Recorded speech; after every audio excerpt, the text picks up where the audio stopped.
Hello প্রিয় দর্শক, রত্নস kitchen and ক্রাফটে সবাইকে স্বাগতম। চলেন আপনাদের সাথে আজকে একটি ডেলিশিয়াস সি ফুডের রেসিপি শেয়ার করি। আপনাদের জন্য আমার আজকের recipe sea food chowder soup.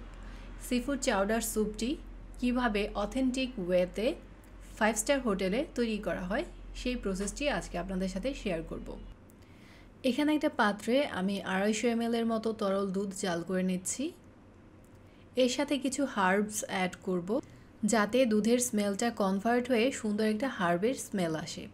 এখানে আমি 2 টুকরো স্প্রিং অনিয়ন অ্যাড করে দিলাম।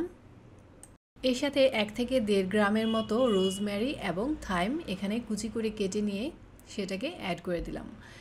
এই রোজমেরি আর থাইমটা কিন্তু আমার কাছে ফ্রেশ লিভ ছিল, এটা আমি ফ্রিজে রেখেছি, যার কারণে পাতাটা হচ্ছে একটু ডার্কিশ কালার চলে আসছে।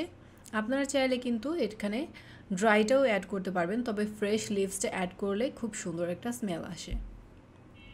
এবারে হার্বসের সাথে দুধটাকে ভালোভাবে একটু জাল করে চুলা থেকে নামিয়ে নিচ্ছি।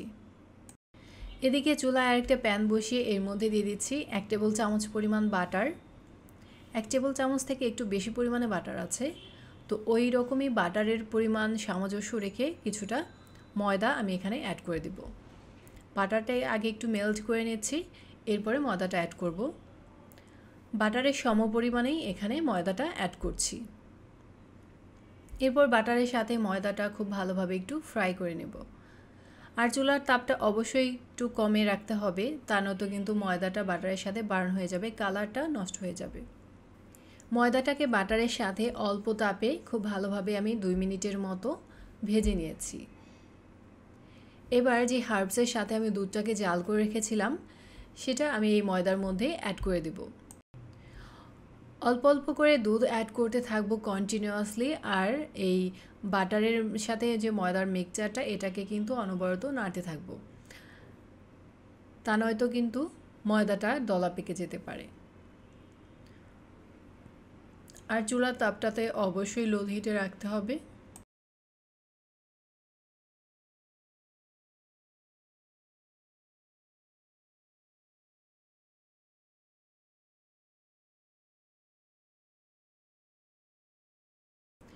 এরপর দেখুন কন্টিনিউয়াসলি নাড়তে নাড়তে আর হালকা তাপে জাল করতে করতে এটার ঘনত্বটা কিন্তু একটু সস টাইপের হয়ে আসছে।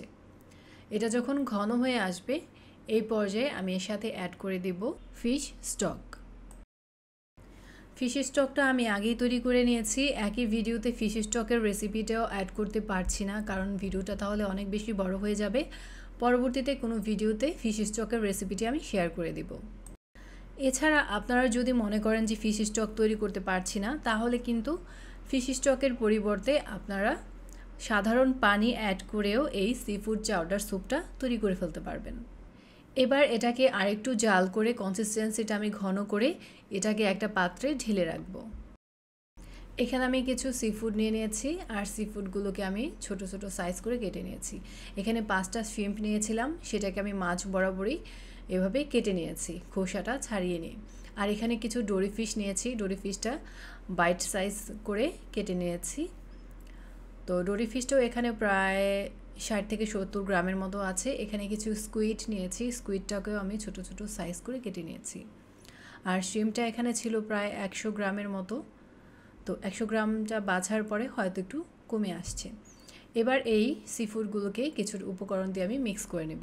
সামান্য একটু লেবুর রস দিয়ে দিলাম, এর সাথে দিয়ে দেবো স্বাদ মতো লবণ। এখানে প্রায় আমি 1/2 চা চামচের মতো লবণ অ্যাড করেছি।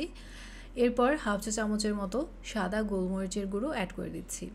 এবার লবণ, লেবুর রস আর গোলমরিচের সাথে এই সি ফুডগুলোকে ভালোভাবে একটু মেখে নিব। এবার চুলায় একটা প্যান বসিয়ে নিচ্ছি, এর মধ্যে সামান্য একটু তেল গরম করে এই তেলের মধ্যে সি ফুডগুলোকে গ্রিল করে নেব।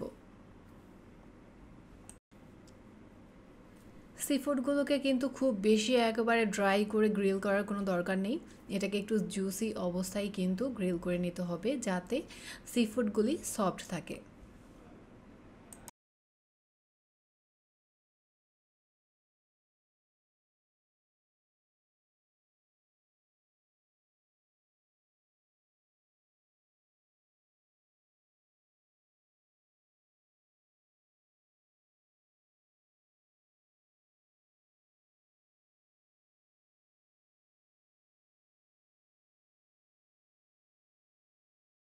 সি ফুডগুলো আমার গ্রিল করে নেওয়া হয়ে গেছে, দেখতেই পাচ্ছেন ফিশ থেকে কিন্তু তেলটা বের হয়ে আসছে।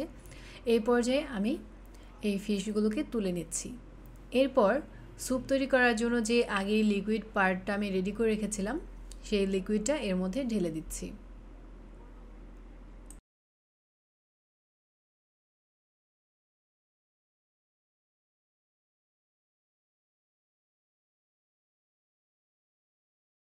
এবার স্যুপের এই লিকুইড পার্টটা কিছুক্ষণ ফুটিয়ে জাল করে নিয়ে এটাকে কিছুটা ঘন করে নেব।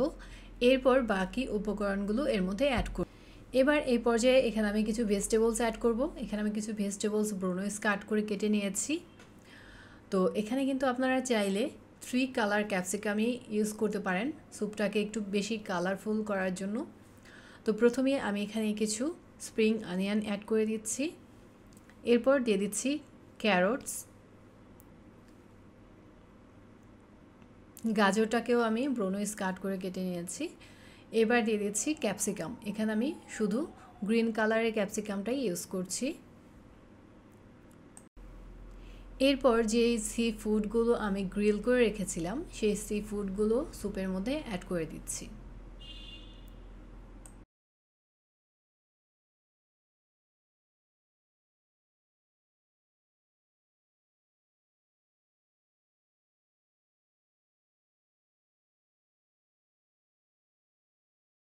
এই পর্যায়ে এর সাথে কিছুটা ফিশ সস অ্যাড করে দিব। এখানে প্রায় 2 থেকে 2.5 চা চামচের মতো ফিশ সস আমি অ্যাড করে দিচ্ছি।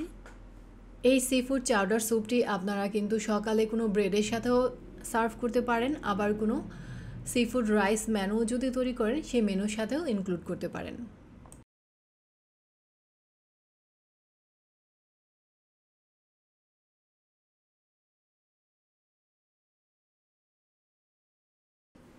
এই পর্যায়ে কিন্তু স্যুপটা অনেকটাই ঘন হয়ে আসছে। আপনি কীরকম কনসিস্টেন্সি চাচ্ছেন সেটার উপর নির্ভর করে আপনি এটাকে চুলা থেকে নামিয়ে নেবেন। তো চুলা থেকে নামানোর পরেও কিন্তু এই স্যুপটা আরও একটু বেশি ঘন হবে। তো আমি এই পর্যায়ে চুলা থেকে এটাকে নামিয়ে নিচ্ছি। লাস্ট পর্যায়ে আপনারা এর স্বাদ অনুযায়ী কিছুটা সিজনিং অ্যাড করতে পারেন। এখানে যেমন আমি সামান্য একটু সুগার অ্যাড করেছি, সামান্য আরও একটু white pepper and salt add করেছি। সেটা আপনি স্যুপ টেস্ট করে যদি প্রয়োজন মনে করেন সেক্ষেত্রে অ্যাড করতে পারেন, আর প্রয়োজন না হলে অ্যাড করবেন না। প্রিয় দর্শক, এরই মাঝে তৈরি হয়ে গেছে আমার আজকের রেসিপি 5 স্টার হোটেল স্টাইলে সি ফুড চাউডার স্যুপ। আশা করছি আজকের এই রেসিপিটি আপনাদের কাছে ভালো লেগেছে। রেসিপিটি ভালো লাগলে অবশ্যই বাসায় ট্রাই করবেন, আর কেমন হলো তা কমেন্টে জানাবেন। চলে আসবো পরবর্তী কোনো রেসিপি নিয়ে, আর পরবর্তী রেসিপিগুলি পেতে অবশ্যই চ্যানেলটি সাবস্ক্রাইব করে সাথে থাকবেন। আজকের মতো এখানে বিদায় নিচ্ছি। ভালো থাকবেন সবাই। আল্লাহ হাফিজ।